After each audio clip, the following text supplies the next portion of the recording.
mga ka-FI na napod tayo. Best in karga man gyud ni multicab no. So na napod dire multicab na nagkarga na po sila sa ilahang bit. Sir, naunsa kanini sir? Wala ka na mag-drain yung battery bago sa battery yung drain siya ba yung kasi yung wala. Ah, okay. Yung di sa start. Oy, Bukid kayo na sir? 1 week. Ah, okay. So, Ginagamit na yun. Parang isa. pero ang ilis sa kaltakag battery. Bago. Then mo drain na pod. Ah, okay. Ah, okay. So mao to mga ka-FI, ang problema sa ilahang motor, ma-drain. Bisag magkuna og battery. So ang buhaton na to ana, ato ana po lang ipa-wirings tibok-bok. Ito anang gipanaog. Ito na yung mga problema diha sa ilahang motor, sama sa akong gibalik-balik. Dala lang ninyo diri sa quick fix wirings sa engine, paggilid tanan.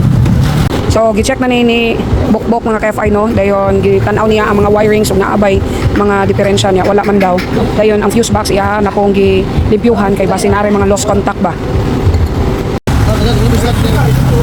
Ganina daw dili mo start, karon mo start na. Sige bok. Start na. Okay. Ito mga customer rin mga ka-FI no, pag ang ilang mga motor nga guba na ipangkarga gyud na nila. Nya best in karga gyud ang multicab.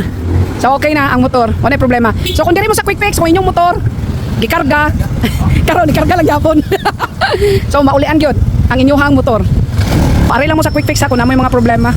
Kinatay mga mekaniko nga mga butan. O maayo mo ayo. Sir, salamat kayo ha. Salamat sir. Kasi na kayo shout out niya. Mga silingan ninyo mga palahubog dito sa inyo.